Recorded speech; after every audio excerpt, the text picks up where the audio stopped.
Subscribe button को दबाएं और नोटिफिकेशन के लिए दिए गए बेल आइकन पर क्लिक करें। विस्फोटक न्यूज के प्रायोजक हैं red pro real estate developers. 3 मई के बाद लॉकडाउन को आगे बढ़ाया जाए या नहीं, इस पर रणनीति बनाने के लिए आज पीएम मोदी ने कई राज्यों के मुख्यमंत्रियों से वीडियो कॉन्फ्रेंसिंग से बैठक की।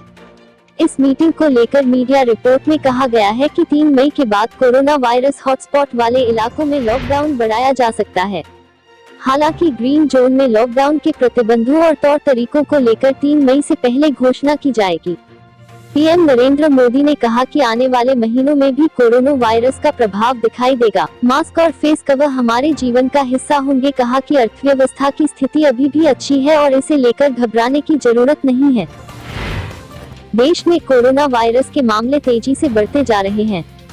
कोरोना ने आम आदमी को ही नहीं बल्कि कोरोना वॉरियर्स को भी बीमार कर दिया है। देश भर से ऐसे तमाम मामले सामने आए हैं जहां खुद डॉक्टर और नर्स कोरोना संक्रमित हो गए हैं।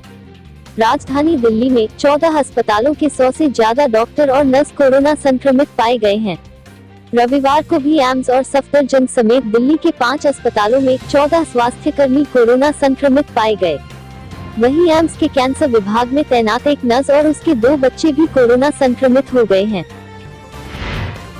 कोरोना वायरस के संक्रमण को रोकने के लिए वैज्ञानिक और डॉक्टरों की टीम दिन रात नए प्रयोग में जुटी है।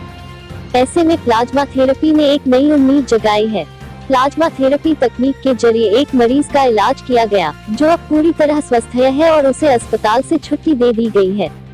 प्लाज्मा थेरेपी से इलाज के बाद ठीक हुआ यह देश का पहला मरीज है। मशहूर बॉलीवुड गायिका कनिका कपूर ने सोमवार को कोरोना रोगियों के इलाज के लिए अपना प्लाज्मा देने का फैसला किया। इसके लिए उन्होंने सोमवार शाम को किंग जॉर्ज मेडिकल यूनिवर्सिटी में अपना रक्त परीक्षण के लिए दिया। अगर उनके परीक्षण ठीक आए तो सोमवार या मंगलवार सुबह उनका 500 मिली प्लाज्मा केजीएमयू के डॉक्टर निकालेंगे। प्रधानमंत्री की मुख्यमंत्रियों के साथ मीटिंग में ओडिशा के मुख्यमंत्री नवीन पटनायक ने कहा कि लॉकडाउन को 1 महीने और बढ़ाया जाना चाहिए। उन्होंने कहा कि इसे 3 मई से 3 जून तक बढ़ाया जाना चाहिए। 2 राज्यों ने पटनायक की बात का समर्थन किया। कहा गया है कि बैठक में कई राज्यों ने कहा कि जो कोविड मुक्त जिले हैं वहां कुछ प्रतिबंधों में ढील दी जाए ताकि आर्थिक गतिविधियों शुरू किया जा सके।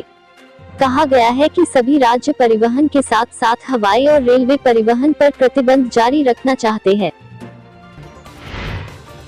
स्वास्थ्य मंत्रालय द्वारा जारी रिपोर्ट में देश में कोविड-19 से मरने वालों की संख्या सोमवार को 886 हो गई और संक्रमितों की संख्या बढ़कर 28,380 पर पहुंच गई।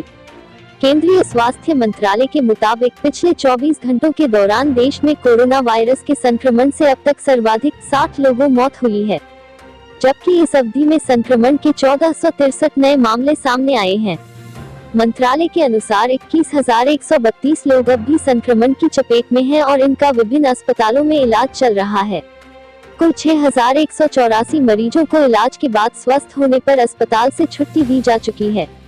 स्वस्थ हुए मरीजों का प्रतिशत 22.41 पर पहुंच गया है।